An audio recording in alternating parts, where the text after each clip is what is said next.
Okay, everybody, thank you for coming to the meeting. I hope you had a good summer.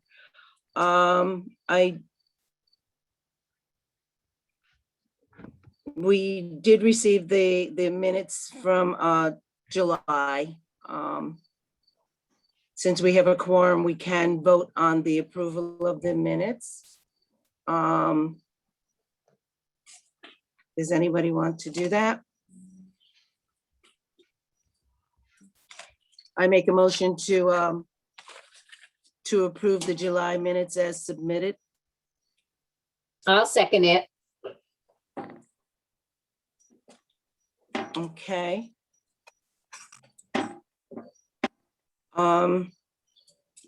Okay, so the new business, I know that James Michael had someplace that he needed to be, and he asked if we could move the Deet Stadium update to the new business section. If no one has any problem with that, then I would ask that he make his presentation to update us on the Deet Stadium projects. Thank you, Maureen. Okay. Okay. First, I would like to say I was happy to see some of you last week at the 100-year celebration of the stadium, and it was quite exciting. But also, the mayor talked about the need for more money for improvements for the stadium, and that I would like to remind everybody. I don't know, maybe you know, some of you, but 2 years ago, when we made the intercommunity agreement with the city as a school district, we had agreed to share 50% of any improvements is being done at the stadium.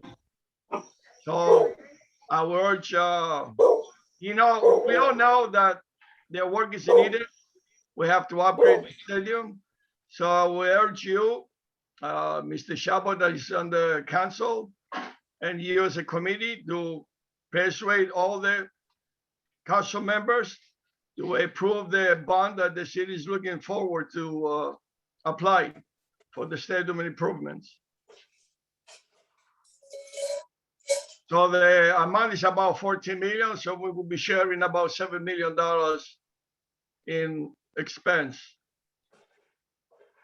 So if anyone has a question, I'd be happy. I have some comments, Jim. Go ahead, Steve. We had finance meeting last night. The mayor presented his proposal in a lot of detail. Actually, it was a very impressive presentation. Everybody was pretty jazzed about it. I was surprised it passed unanimously. I thought there might have been because of it's a substantial amount of money. But everybody on the council really, voiced some positive remarks. Everybody thought it would be great for Kingston, a chance for, some additional revenue for us in terms of tournaments and, events coming in. As I said, I was pleasantly surprised, that it passed unanimously. However, now it will be going to the full council at our next meeting. And I'm sure there's going to be some feedback and, maybe a little pushback from community members about the amount of money. And, I'm sure there's going to be people who feel this is not a necessary expenditure. Well, I must agree with that.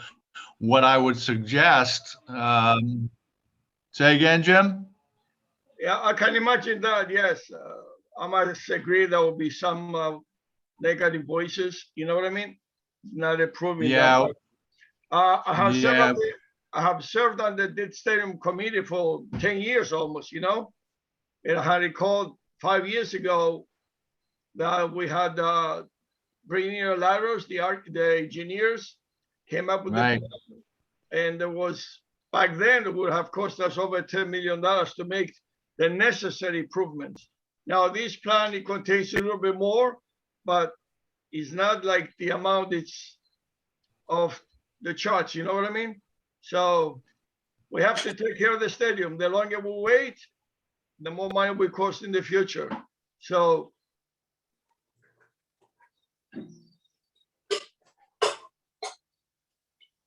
Yeah. And additionally, this translates into not just the fees that are paid at the stadium. If we have a big event, people are going to come in, they're going to stay at hotels, they're going to buy gas, they're going to stop at restaurants. They're going to spend a lot of money in our community. As it is right now, when people come, they don't even want to stay in the stadium to go to the bathroom. They leave, they go to the diner, they go to Dicing's, just to go to the bathroom, which is sad. And, one of my remarks was, I feel really awful when I'm there at an event. I look around and I'm trying to think, some of these people may be here for the first time. And this is going to be their impression of Kingston, is to see this stadium. And no offense, I played ball there when I was younger. It has so much history here, but I mean, it is in deplorable condition. I mean, the inside, the locker rooms are awful. The restrooms are awful. The concession stand needs drastic updates. We got to, you got to get with the program. People do not want to book our stadium to come here and not be able to use, what limited facilities we have. So, this is, again, it's a lot of money, yes, but the grandstands are going to be upgraded, new concession stand, new bathrooms, new locker rooms. It includes the price tag, includes the new turf, which, that's kind of gotten lost in the conversation lately, but that's on its last leg, and we got to think about replacing that. And the bottom line here is there are the children of our city, thousands of them use this facility. Where else are they going to go?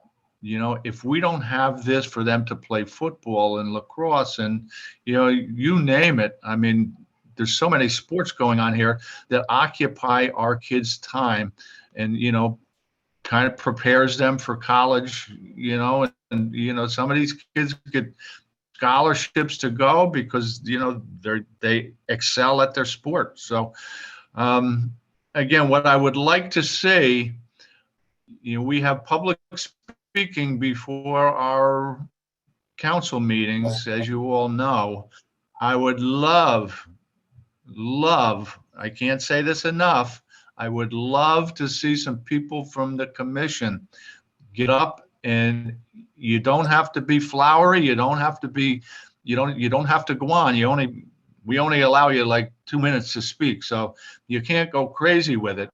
But even if you just go up and say, I serve on the Recreation Commission and I'm in favor of this, please vote for it. That's all you have to say, and I don't really think it's going to be a problem.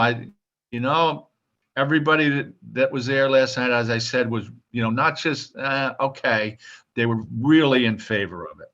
So I'm hoping the folks that were not there are going to feel the same way. But I got a feeling, they see this as a big improvement for our city, and especially with, things that are going on uptown. This is just another piece of uptown. So anyway, please think about it. If a couple of you could come and say a few words, I think it would be great. It would be meaningful. And, not that, I don't think you have to convince the council, but, I suspect there's going to be people in the audience that are going to get up and speak against it. So it would be nice to have some speakers for it. So that's just my recommendation. So anyway, it went well. So I guess that's pretty much what I have to say. Maureen, allow me to make one more comment. Yes, go ahead. Okay, let's talk about some economics and the money now. We are as a district, we only combine up to 20 years. But you, the city of Kingston, I would say, not you, the city of Kingston, it combined the project over a 30-year period of time. So that gives you a lot more smaller payments to, pay for the project, you know what I mean, for the longer time. So it's an advantage that we can do that now. The bonding prime now it's quite low, like 2 to 2.5% the most. So it's the perfect time to take some action. So It is, Jim. Yeah, you're correct. And, right now, our bonding, our rating is really good. Now is the time to do things like this when, we have a very good record. This is going to be over a lot of years. It's not going to be, it's still going to add up, and it's still a lot of money, but we already have some applications for some grants out there. I think we already have 500,000 in our pocket for it. So, but that's kind of a drop in the bucket. We have the DRI money for it, but again, and that's.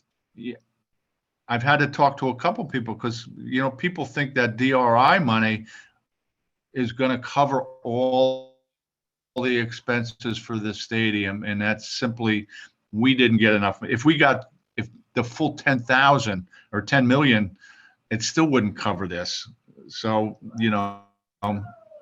it's definitely a help. And, we thank the ex-governor for thinking of us, but it's simply not enough. The stadium has gotten past the point where, 5-10 million are just not going to do the job. So, I think this is a good time to do it. What was the total amount of the entire project? I know that the mayor is looking at getting a bond for 14 million. So what is the entire cost of the project? Does anyone know? Well, let me see. I don't have the figures in front of me. I'm Steve, let me trying to remember. We got 10 million from the state. We have about 5 million already designated for the stadium improvements. So we need about 13.5 million for the whole project. So the whole project itself will cost about 18.5. That's the numbers I've seen. Okay. And Steve, when did you say the next meeting is? What was that? It will be the first Tuesday of the month. So Okay. whatever, I don't have a calendar in It'll front be of the me. So 5th, October Okay. the 5th. first Tuesday in October. Okay. October 5th. October 5th. Okay, that sounds Okay. good. Thank you. Okay, y'all, I have to Yeah, run. let's, Maureen? thank you for coming and thank you for giving us that update. Thank you. It was good to see you, everyone. Take care. Enjoy the rest of the meeting. Okay, thanks, Jim. So long. Okay, does anyone else have any questions regarding the Deet Stadium project? I can just envision it. I mean, I can't wait for it to actually happen because I think that it's well deserving of the upgrade that it needs, if it lasted this long, 100 years, then I can only imagine that with the upgrades, we can get, 100 more years out of it and it'll be a state-of-the-art facility. Is anyone, can you hear me? Because there is a train behind me. I don't know why. Yeah, I think I'm you're the same outdoors, but train here I as by am. me.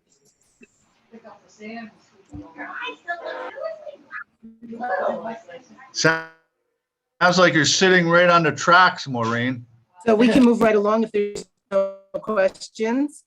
I'm sorry, let's see, I can move, I can go inside. I wanted to be outdoors, but so much for that. The Rotary Park Memorial Rock request, there was a question about that. Someone had asked if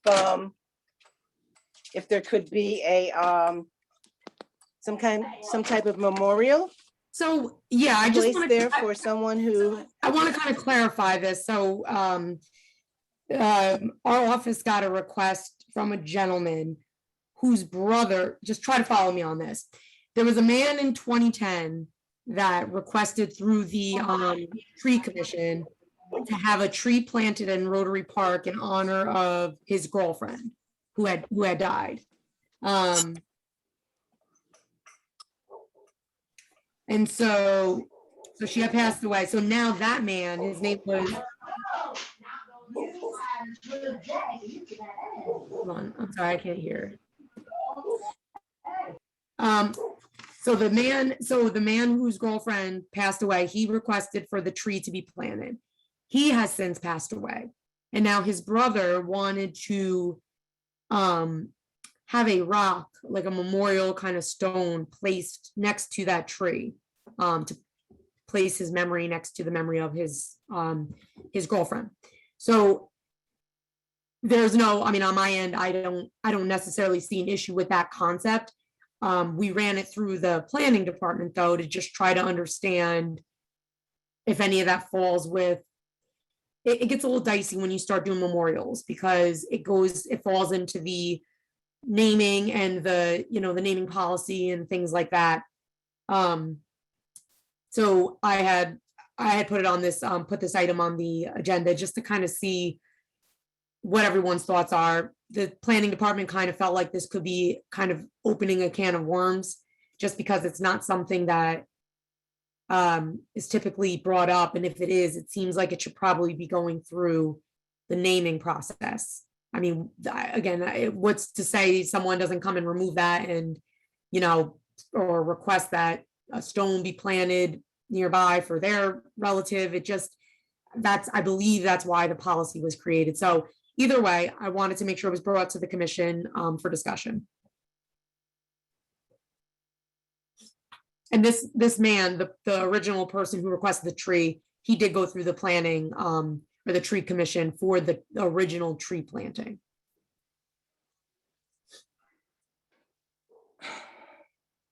Well, I mean, I could see how it could end up being a difficult thing because other people could come forward and want things dedicated in memory of their loved ones. I don't, it's a tough call. 'Cause of course you want to honor your loved one. Yeah. But I think we do have to consider maybe the area and the space that it's in because it's a public space. Right. That it does get a little tricky. Yeah, and I don't know, and maybe we have to just look at the naming policy, but I do think it's very specific on what it is you can name. I don't know if anyone can just choose any kind of item and make a memorial out of it without going through the process. But yeah, Steve. Now,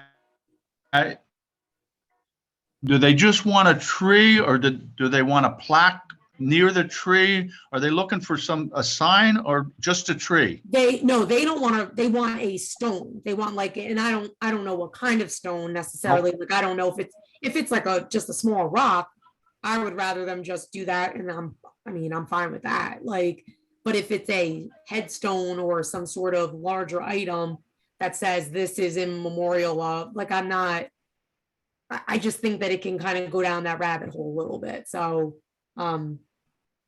yeah, if it were a tree, it would have gone through the tree commission. It's more of they just want to place some sort of memorial stone next to the tree with their names on it. Okay, now correct me if I'm wrong, but don't we have some plaques on some benches and the gazebos down there I think they're dedicated to people, aren't they? I think people put them up and there's names Right. But it's- on them. I believe that's why the naming policy was created, because it was kind of just, if anyone reached out and said, I want to name this, I want to name that, there was no formal policy. So I believe, I don't know if it was 1996 or what year it was that the naming policy came to be, but you know, that's kind of where it started to come up recently, when I think Assemblymember Cahill's office had asked for a piece of the rail trail to be named in honor of a veteran. And so prior to that, I do think that it was very loose in how those things were decided.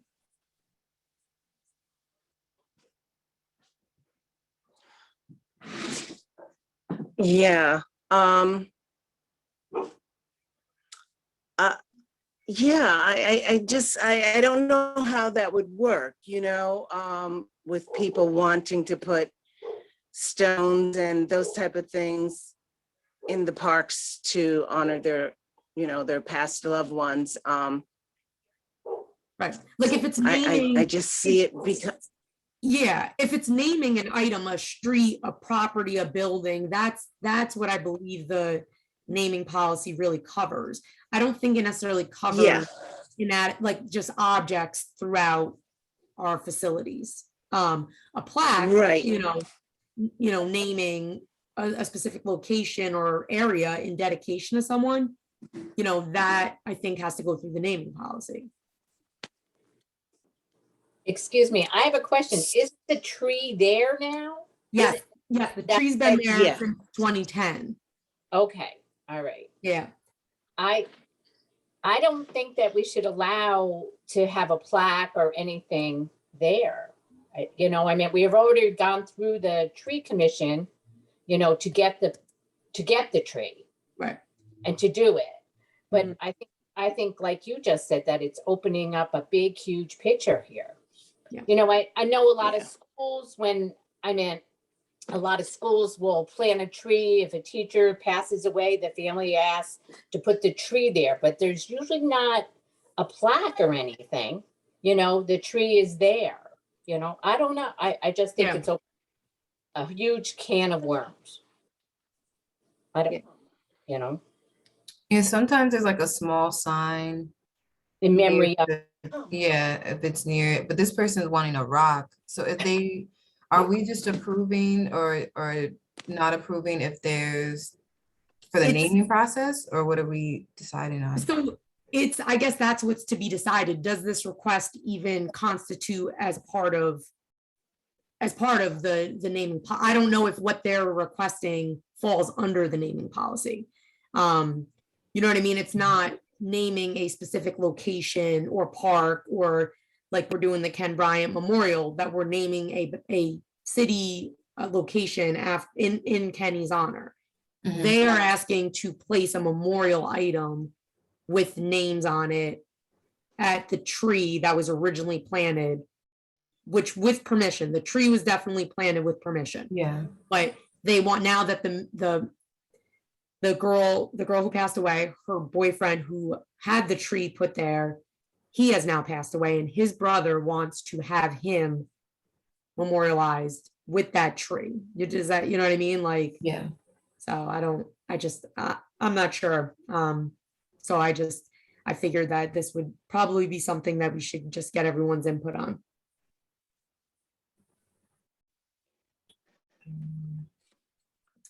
I feel bad. I think Steve.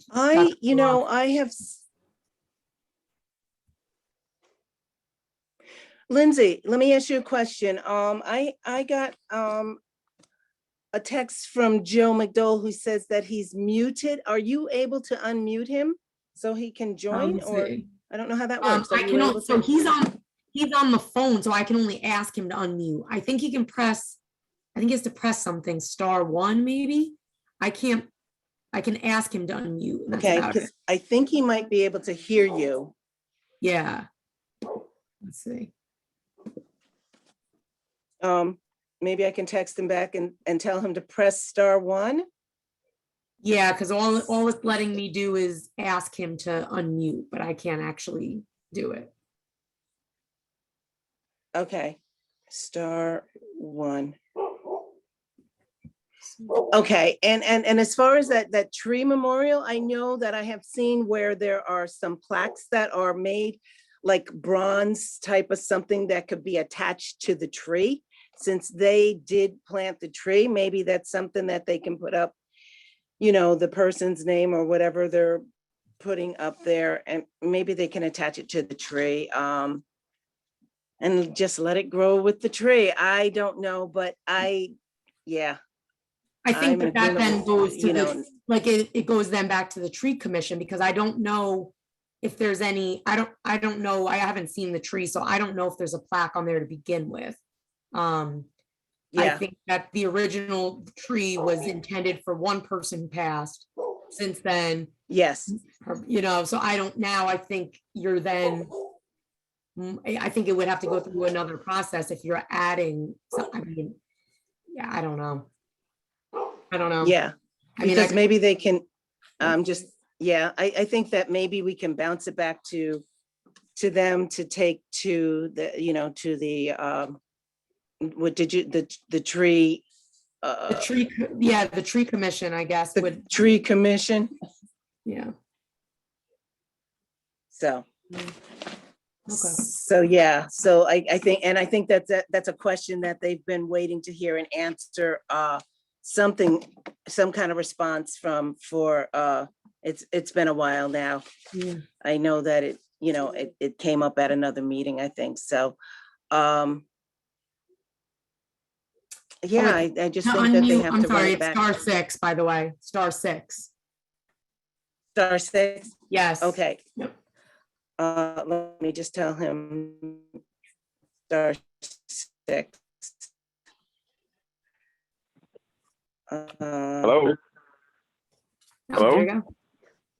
Can you hear? Oh, there he is. Yes. Can you hear Joe, me? This is Joe. Yes, I'm on now. I can hear. Or maybe you can hear me now. great. Yes, we can. Great. Did you have anything to add to the conversation about the tree and the person who wanted to put a stone near a tree as a memorial in Rotary Park? No, I'm pretty much in agreement with everybody has to saying at this point pertaining to that. Or maybe we have to look a little bit more into it to see that it's, if we're able to do as such. I'm kind of on the edge with that to see, what it's about and just a little bit more information I would like to have.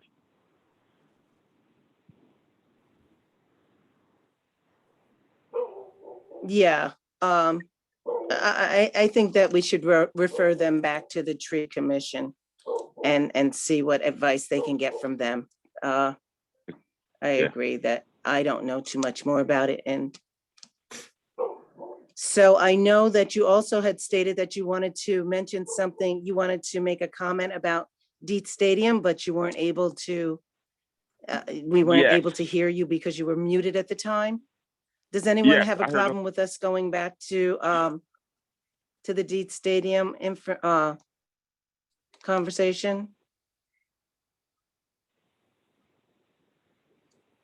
Okay, I think, Joe, you can make a comment. Okay, I'll be very brief about it. Pertaining to the D Stadium, I'm in total agreement with that, and I wouldn't mind going to a common council as well to speak about it. And like Jim was saying, and Okay. Steve was saying, as well as we're always saying, that it's best to do it and do it the right way because, like you said, you have a lot of athletes that's playing on that field, as well as Steve playing on the field. I played on the field also.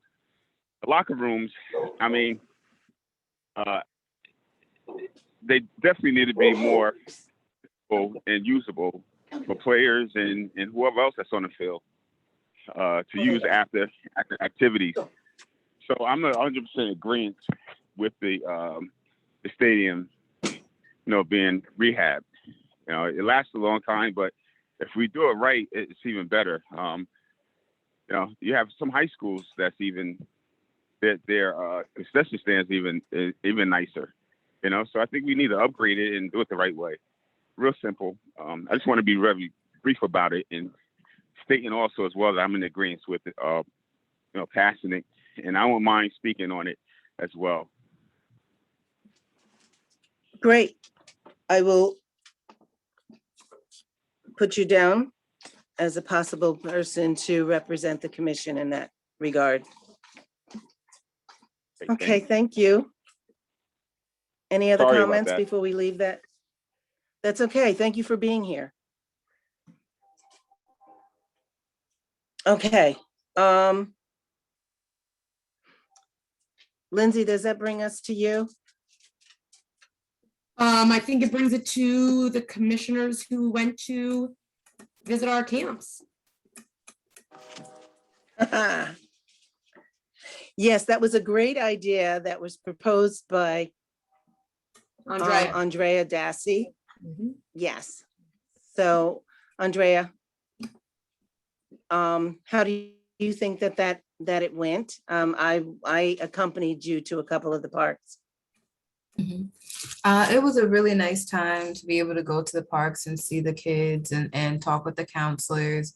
The kids seemed excited to have us there. They really liked the ice pops, and they had some really nice ice pops too.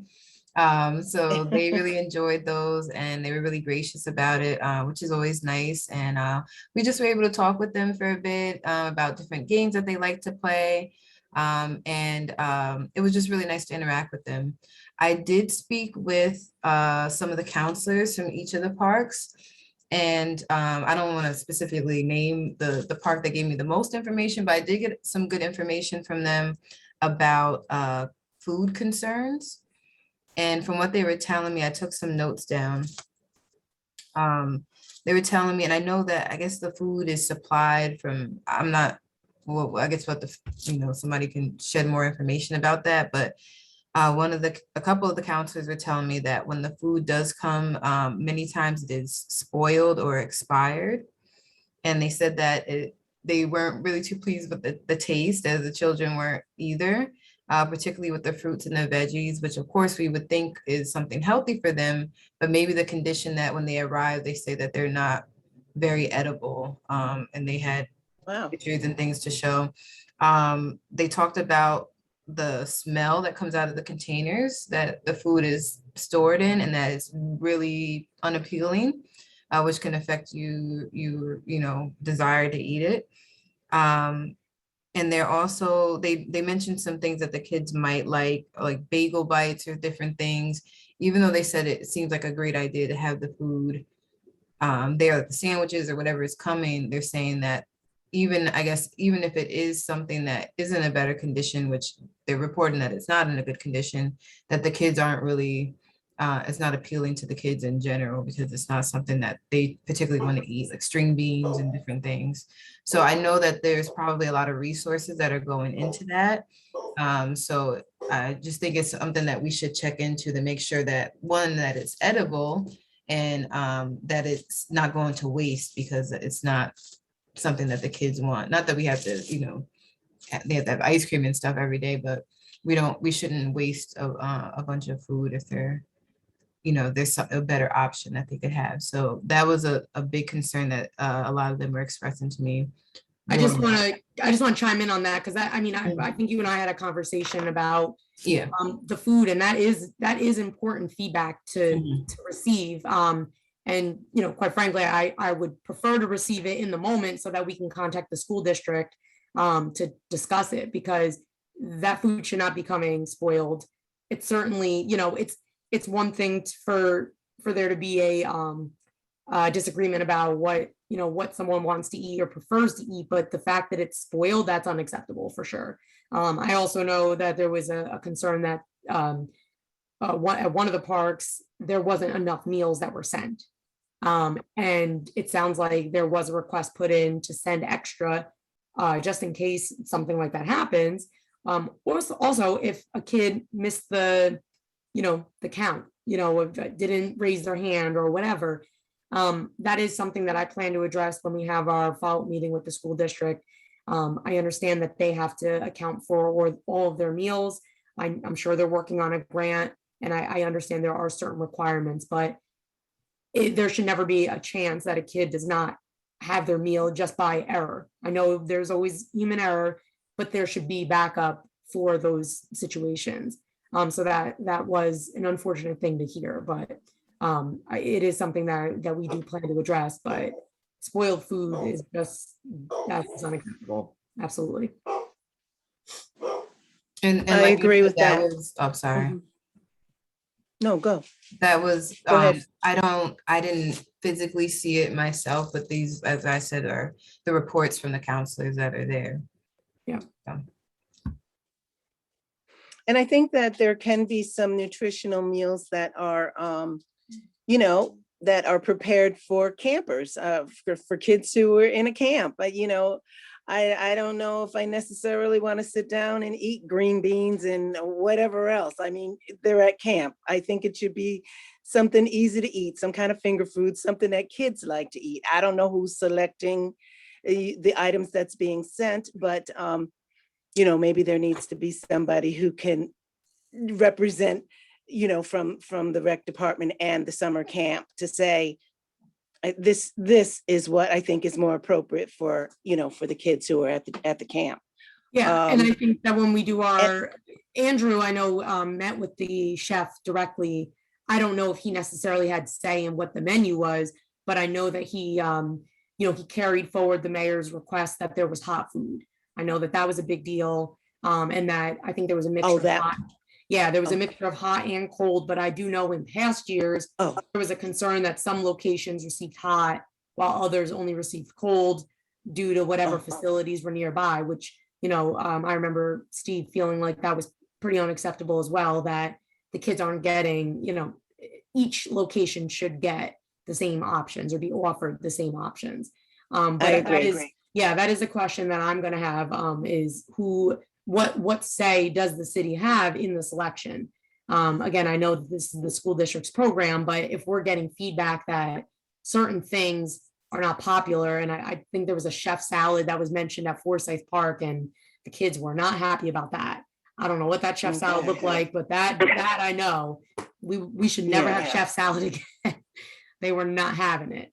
So Wow. I do think that stuff is helpful because, as you said, Andrea, it's a great program to offer free meals, but if the kids are not interested and if it's not the kind of foods like you're mentioning, Maureen, you know, finger foods and quick things for them to eat so they can move on, it's going to go to waste, which defeats the whole purpose. So I agree. That's right. Yeah. And it sounds like there's a concern about the containers that they're being transported in, you know, and, you know, that can be something that can be looked at as well. So.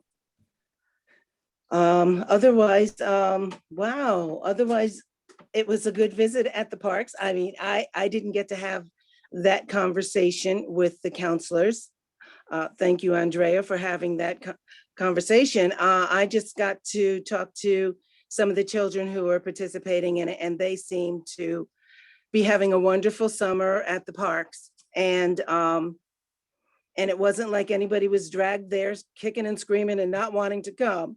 So they were happy to be there, and they seemed to get along well with the counselors who were there. But I did notice that at one of the camps that we were at, you know, I don't know what age the counselors are, but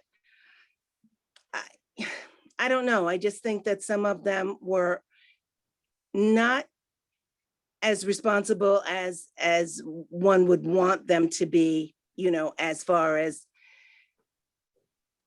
you know, overseeing these children for this number of years. I mean, the number of hours that they have in a day. So that was my only concern. I think that that if that maybe they need a little bit more training, you know, how to counsel. Right. I also want to say that there are, and if we're thinking of the same person, I do believe that was a CIT, counselor in training. So that age group runs from 14, I think 14 and 15. So those, again, I don't know who you're referring to, but I know that there were a couple of those folks that I saw myself, that did appear to be a little bit on the immature side. And so they are CITs. And so they're basically having an internship for the summer, to kind of just get a feel for what it means to be around kids and how to supervise kids and interact with them. And also it gives our rec staff a chance to kind of help train them early on, and also have a chance to evaluate them and go over with them. All right, this is how last year went. This year, this is what we expect. That is part of Yes. for that. But again, I don't know who you were talking about, because I do know we had a couple of issues with some of the regular staff. So Yes.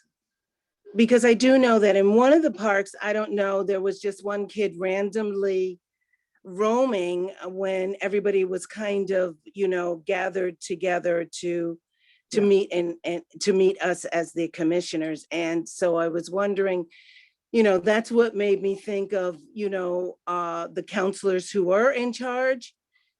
I just think that it has to do with a more experience and bringing up the pros and cons of how the season went. You know what I mean? Yep. And just giving them tips, because they need to keep an eye on each of those children, Absolutely. because then that's putting us, in a liability. Mhm. And so, but overall, the kids were having a good time. So I thought that was a great suggestion. And I think that we should continue to do that, to if at all possible, to visit the parks at some point in the summer.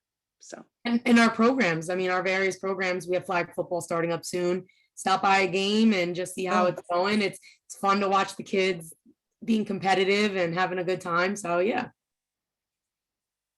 Yes, that too. Was there anyone else, any other comments? Yes, McDowell again. The question I have is there a way that we can choose the vendors for the food and find out who we're going to choose prior to see how their reputation is also? And the other thing is such as the food and serving these children over the summertime.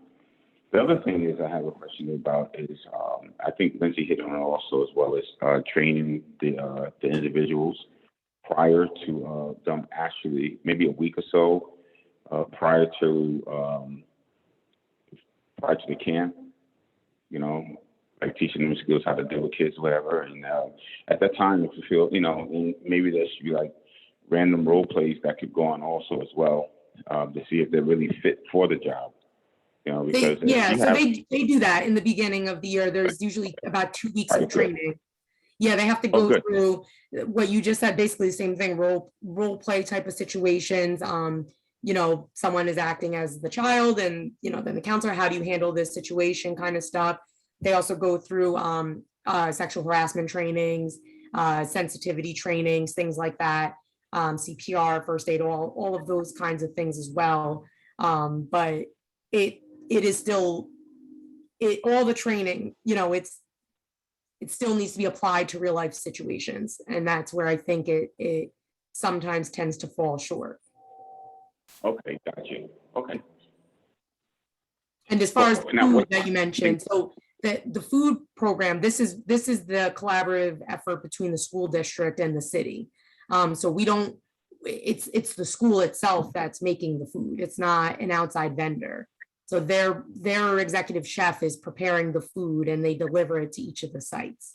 So that's who we have to work with directly, because it's a free meal program that they're offering for all not just our camp, but any local camp that requests it. Right, which is nice, very nice. But we still have to look into health and safety issues also. Yeah. Okay. Okay. Thank you for those comments. If there are no other ones, we can move right along to the next topic, which Lindsay, you've kind of touched on anyway, which is the summer programs recap and department program updates. So there's a lot going on right now, a lot of changes since we didn't meet in August. So there have been some additional updates. So I want to start first by saying that the mayor has reinstituted our mask policy inside city buildings, like many other agencies and organizations. Vaccinated or unvaccinated, whenever you enter a city building as a visitor, you have to have a mask on, you have to sign in.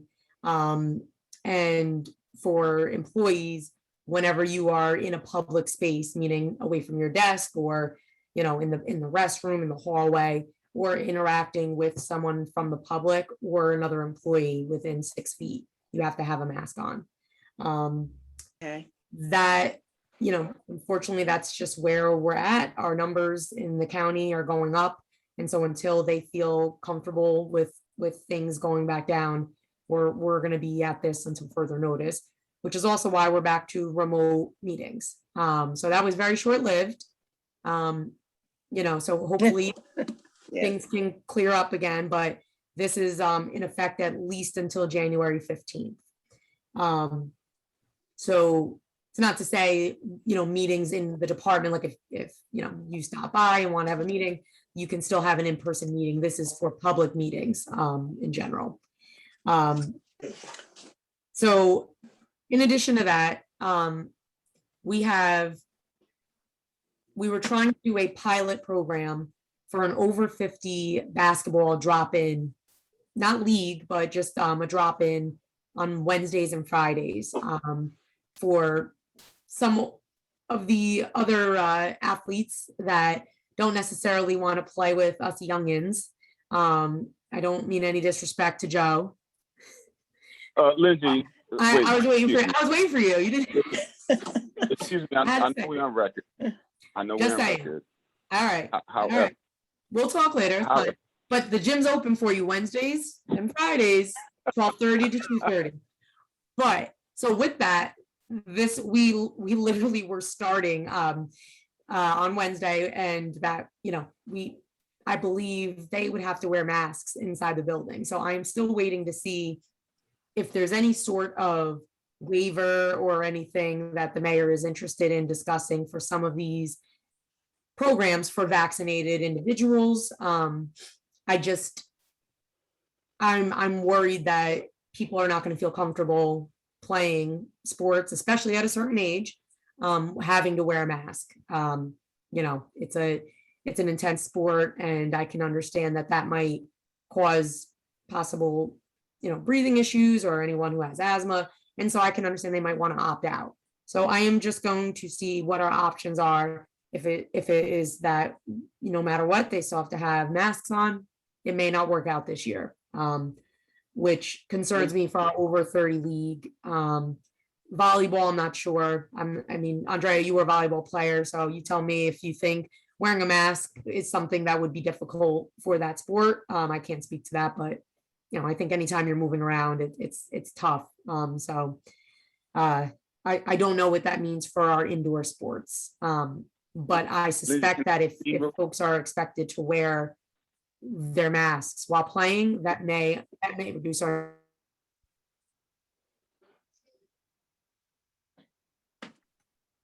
Okay. Lindsay, can I respond to that? Yes, which part? So, such as the max part. I mean, Oh, yeah. if you know, we all obviously see that everybody's playing sports now, indoors and outdoors.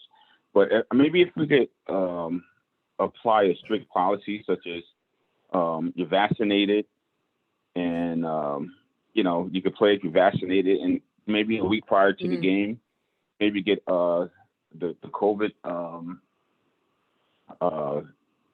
you know, not the vaccination, but the test, the COVID test or something like that. Is that possible? Yeah. Is that possible? I mean, something to think about. I mean, that's one of the things that's kind of what I want to talk to the mayor about, is because I don't know how it works when you institute a policy. So he instituted or reinstituted a citywide policy for all city buildings. I don't know if he can or is willing, I don't either, is able to institute exceptions for sports for certain age groups or certain vaccinated individuals. The way it currently stands is that anyone who enters the building has to wear the masks. But those are going to be my questions to him, because I do think it will affect our numbers. You know, I think kids at this point have been more used to it than adults, to be honest.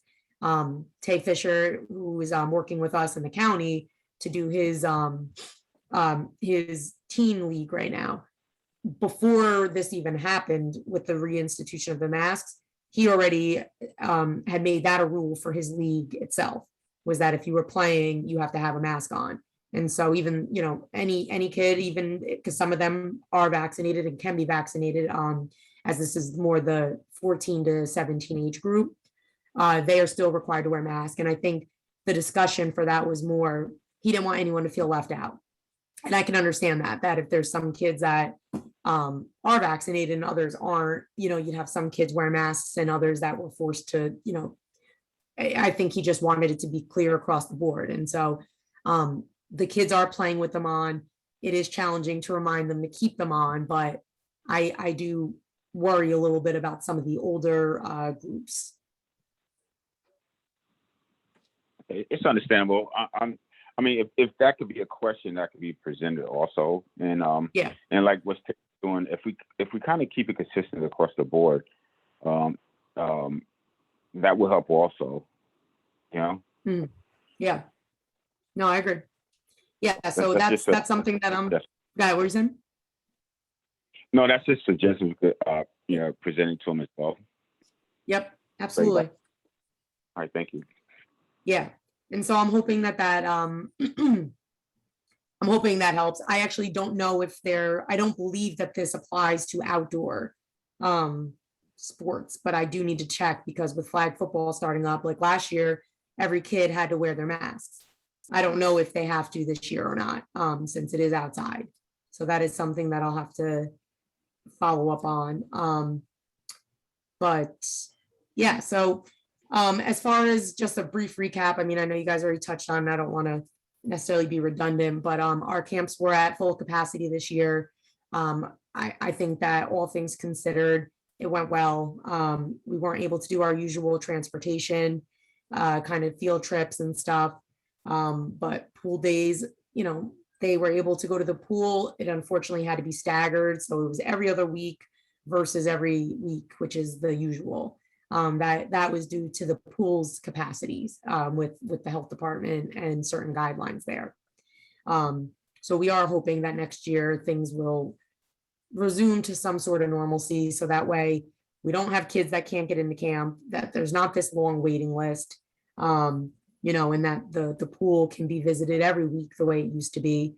You know, so those are the things that I'm hopeful for. But yeah, we're just trying to move forward as we, you know, start the next season. And again, there's some uncertainties, but we are trying to get back in the swing of things. We had some seniors, some of our senior groups are returning to the buildings. Kingston Crafters are back in the building. We had ceramics that are expected to come back at the end of September. However, we heard from the instructor that they may be postponing. So I will keep you all updated on that. Yeah.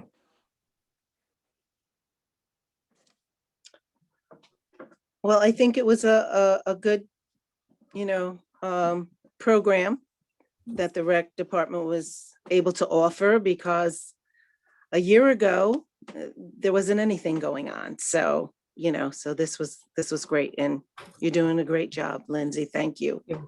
Thank you for your guys' support and help. And I can tell you that, you know, it meant a lot for the kids, especially our rec staff, though, to have you guys visit the camp. So I do think that was a great thing to do. Yes, and I thank Andrea again for that suggestion. So thank you. Joe, are you on the line to say something? No, yeah, I'm fine. The last thing I mentioned was, you know, towards the you know, about the vaccination, and asking Lindsay to, you know, give our feedback back to the mayor pertaining to being consistent on masks from all ages of athletes that's playing basketball indoors. So, I mean, I think we're good with that, you know, and Yeah. the gym is up for me to shoot 3-pointers and also to teach people how to shoot 3-pointers, Lindsay, but we're not going to do that right now. Not enough time for this call, but we'll see. All right. Tomorrow's Friday, by the way. So lastly is the Ken Bryant Memorial Ribbon Cutting. I did receive my invitation. Yes. Or And I, that's set up for yeah. the. Mhm. Go the ahead. 24th. Yeah, so Summer, our communications director, she created that for us.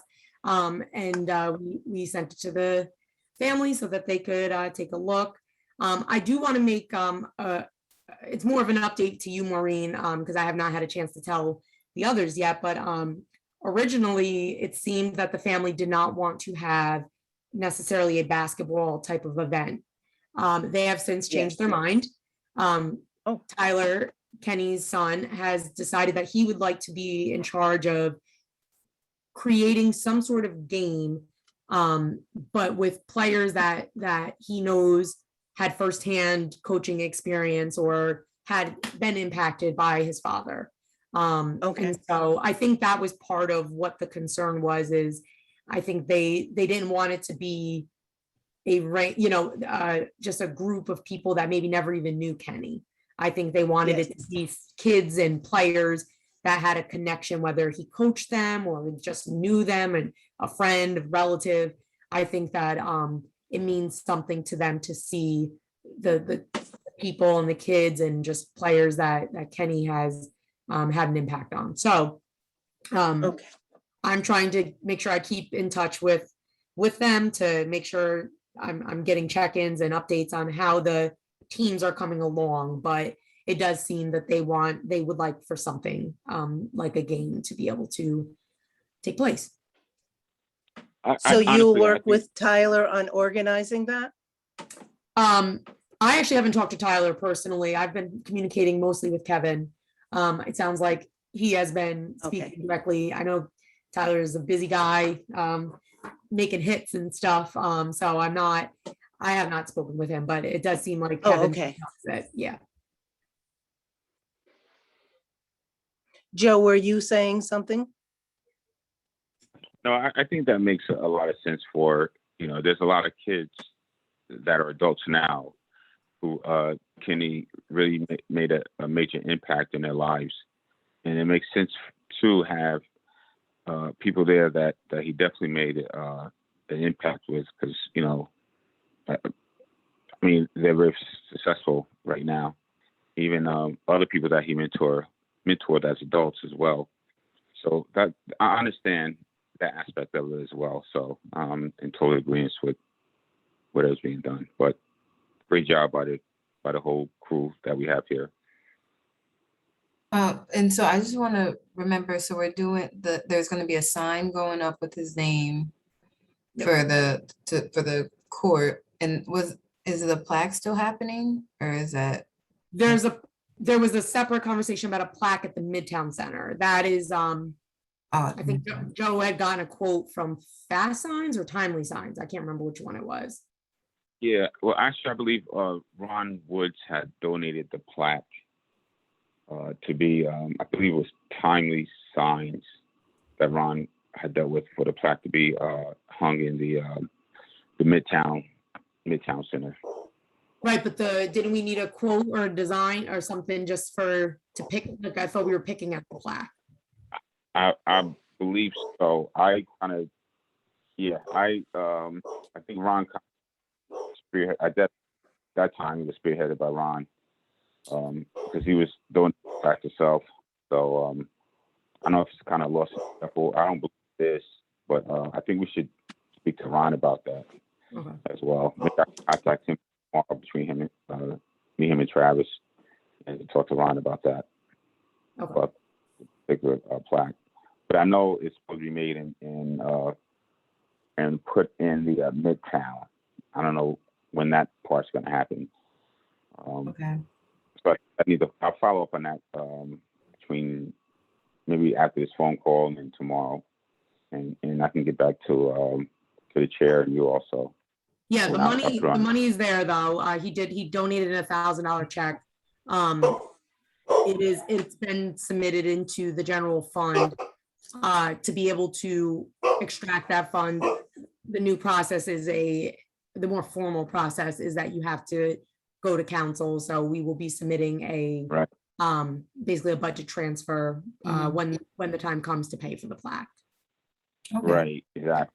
I think he was in contact with Kevin for that also. Ron spoke to Kevin about that. So I was, Yeah, you I know, think he at that gave point, language. Yeah, I think Yeah, they can provide language. yeah. So I think it's between them. I'm kind of out of the loop with that. That's between them at this point. So you know, but I could follow up and definitely ask the question to Ron and see what's going on with that and report back to the board. I think we just need to then identify what the plaque will look like. I don't know who wants to make that decision.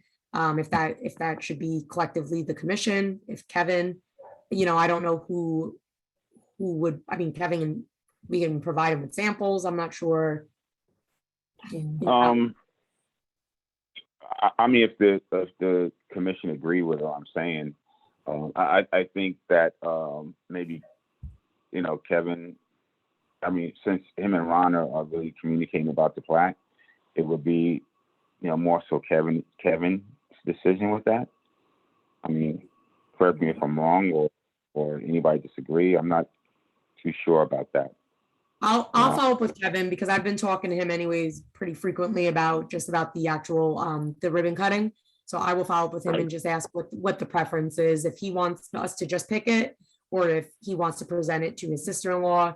I think to me it's important to make sure that the family has input in these decisions. So I think maybe just kind of letting, I'll follow up with him. I don't have a problem with that. Okay. Okay, great. And then so the flyer and everything, is that gonna start to be promoted like on Facebook and things so people Yeah. can know about it? Yep, Okay. there's a press release that's going out by summer. I have not seen the draft yet.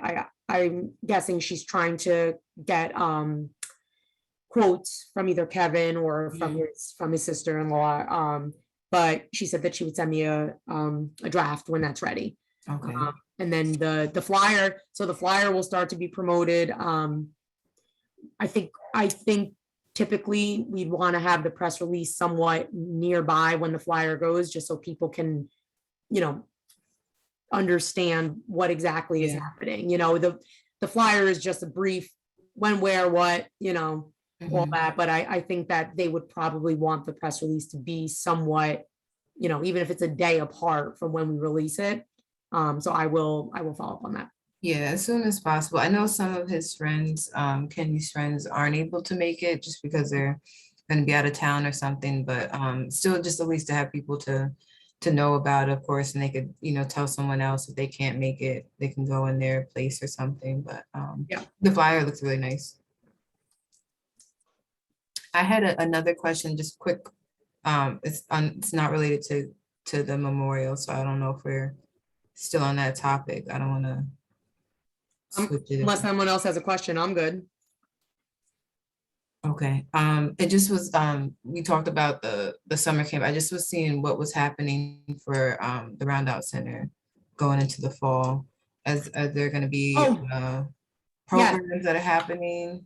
Yes, I'm Okay. sorry. Yes, we are opening the Roundout Center on the 13th. Let me just make sure I got that right. The 13th. There are some additional details with the Roundout Center that are still being discussed with me and the mayor. And so until those details are formalized, I can't really speak on it. I just want to make sure that all the Ts are crossed and Is are dotted before anything is mentioned. So, but yes, there is going to be programming. We are looking to extend the hours in the evenings on select nights. We want to make sure it doesn't conflict with some of our other programs, as well as the collaborative effort of the county, the city, and the school district with Friday nights out. So we are trying to make sure that everything, we don't want to step on toes. So we're just trying to make sure it all works out. But we are looking to extend our hours on select nights.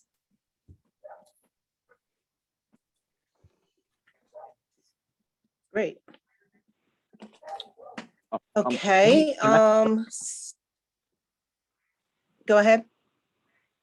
No, I'll wait for you to finish. I was gonna just ask a quick question pertaining to the roundout about the budget and fixing up the downstairs bathrooms. I just don't want that to go by wayside, the bathrooms and the locker rooms upstairs. Maybe if that's something that could be implemented on the next agenda or the next meeting. The Rondout Center, you're saying? Yes.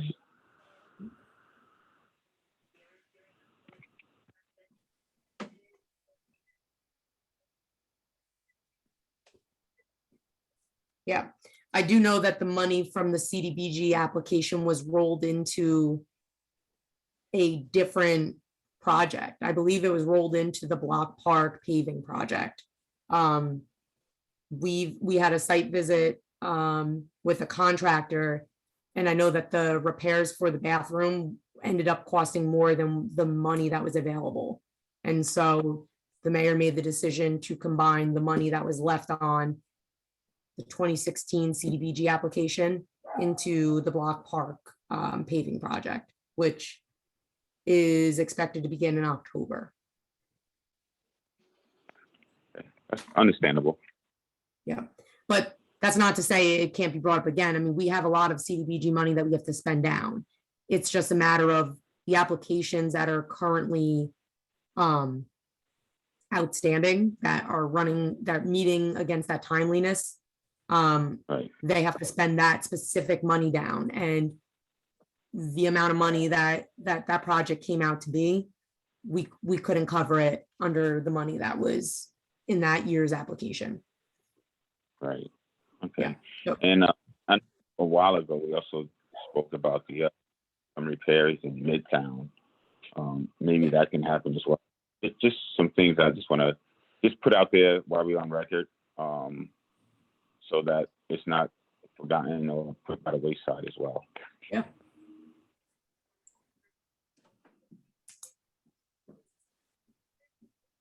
Okay. So those will be items that we can have on the agenda for the next meeting.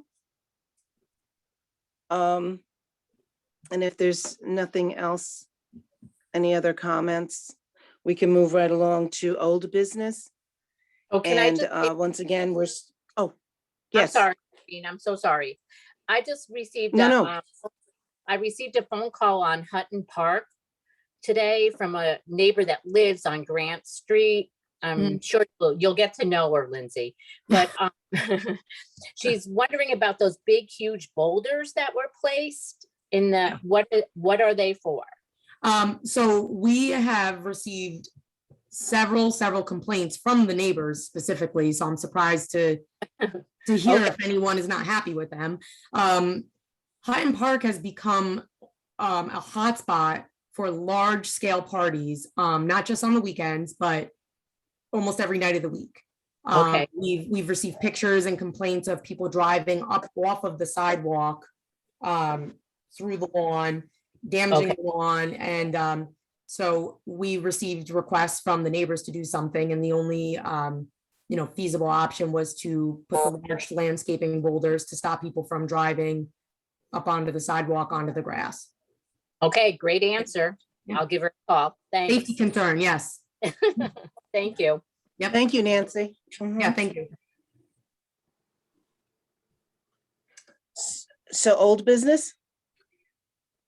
Yes, I Um, put that on there just because I wasn't sure what came of it in the, if there was a discussion, if we identified names at the last meeting, because I think it was on the agenda for July, I think.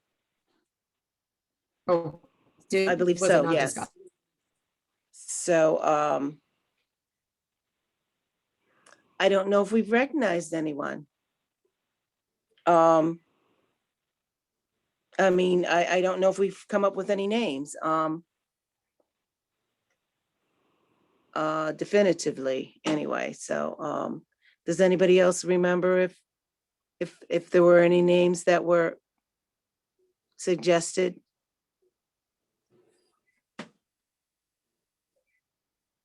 I don't know, can we put it on the agenda once again for Sure. for our next meeting, and we'll come up with some, because I think we did decide that it didn't necessarily have to just be community people, that it could also possibly be employees. Did we say that? That we Yes. could recognize employees? So, yeah, so maybe we can come up with some names. Okay. Does anybody else want to comment on that? Okay. All right. So I think that if there's nothing else to go over, that we can bring this meeting to a close. And our next meeting is scheduled for Thursday, October 7th. Okay. Once It will- again, we're it will be going to virtual. be remote. Yes, it will be virtual. That's my birthday. Oh, Is it? birthday. Yeah. Oh, my goodness. You Well, are happy birthday in excused. advance. Yeah. All right, so Andrea won't be there. Whose birthday is that? How about we just cancel the meeting? We go celebrate with Andrea. Right? Hey. Is that your Oh. birthday, Andre? Yep, it's my birthday on the 7th. Oh, wow. I remember you was a little girl. Nice. Okay. Here he goes. Yeah, I'm turning 18 all over again. Yeah, yeah, keep that going for Woo! as long as possible. So, so then, yeah, I make a motion to adjourn the meeting. Second. Okay. Everyone have a good rest of the September, and we'll see you at the next meeting. All right, Thank you. Thank you, guys. Thank Okay. you. Be well. Bye-bye.